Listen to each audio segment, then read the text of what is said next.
Scott Young es conocido por su capacidad para aprender con rapidez y dominar materias complejas en plazos impresionantes. Utilizando su metodología, que combina la preparación estratégica, la concentración disciplinada, la práctica dirigida y la mejora continua, es posible no solo acelerar el aprendizaje, sino también absorber en profundidad los conocimientos de los grandes filósofos y sus ideas. Aplicar esta técnica al estudio de la filosofía puede transformar la forma en que entendemos e interiorizamos el pensamiento de las grandes mentes, ayudándonos a conectar estas ideas con nuestra vida cotidiana y a ampliar nuestro horizonte intelectual.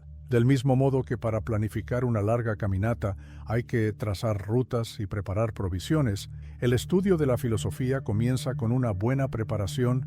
Esto implica identificar los pilares fundamentales, como los conceptos básicos que sirven de base para comprender pensamientos más complejos. Como decía Sócrates, una vida no examinada no merece la pena ser vivida. Esta frase nos recuerda la importancia de iniciar el aprendizaje con introspección y planificación, definiendo lo que queremos entender sobre nosotros mismos y el mundo.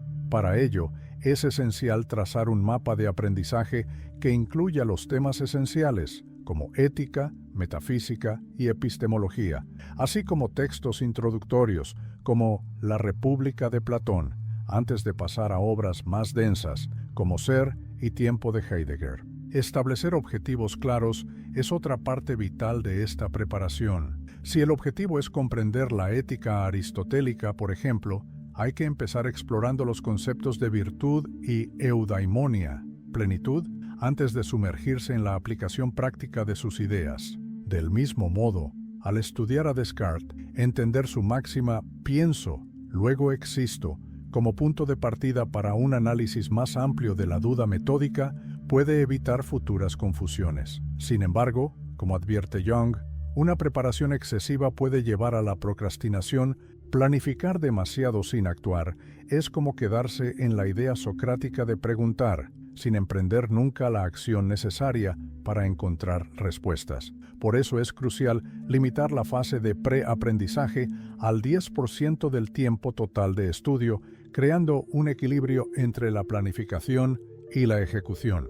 En cuanto al proceso de aprendizaje en sí, el enfoque debe ser eficaz y profundo, utilizando los 3 pilares principales: enfoque, dirección y práctica dirigida. El estudio de la filosofía requiere una atención plena, ya que las grandes ideas exigen una reflexión cuidadosa y concentración. Como dijo Nietzsche, quien tiene un porqué para vivir puede soportar casi cualquier cómo. Esta máxima refleja el poder de la concentración, ya que tener un propósito claro facilita mantener la concentración durante el aprendizaje.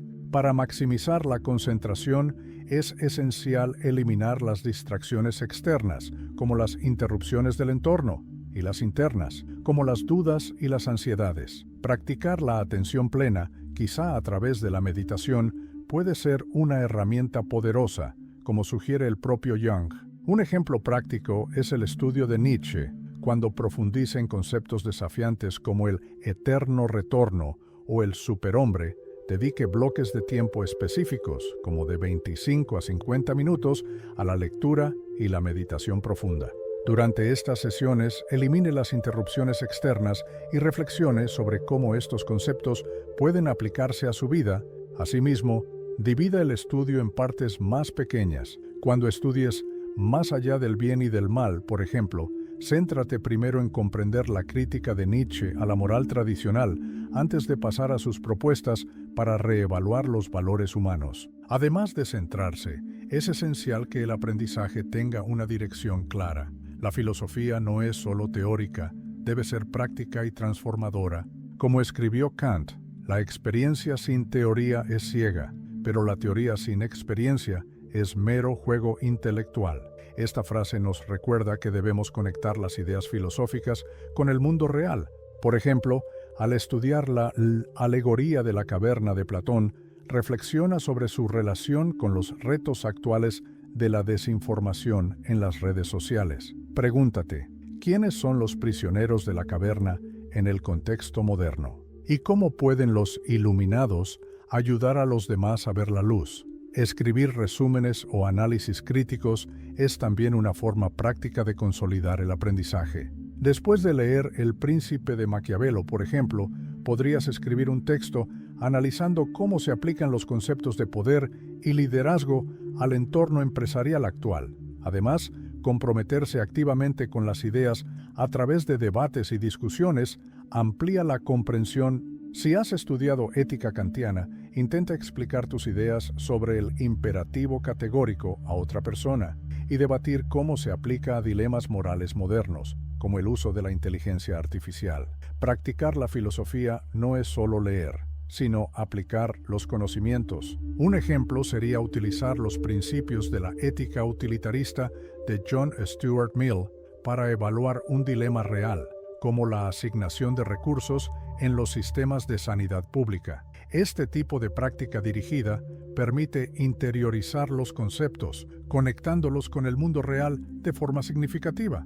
La última etapa del método de Scott Young es la mejora continua, en la que el conocimiento alcanza un nivel de aplicación intuitiva, como hicieron los grandes filósofos. Como dijo Aristóteles, somos lo que hacemos repetidamente. La excelencia, por tanto, no es un acto, sino un hábito.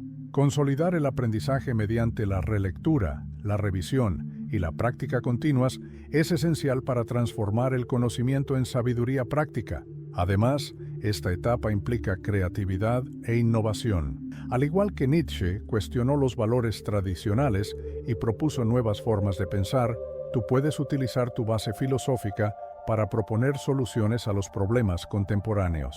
Tras estudiar a existencialistas como Kierkegaard y Sartre, por ejemplo, podrías reflexionar sobre lo que da sentido a la vida en el siglo XXI, articulando tus conclusiones en un ensayo o un vídeo. Al igual que los grandes filósofos, utilizaron sus observaciones del mundo para crear sistemas de pensamiento. Tú puedes utilizar la filosofía para desarrollar nuevas perspectivas y aplicar soluciones creativas a los retos modernos.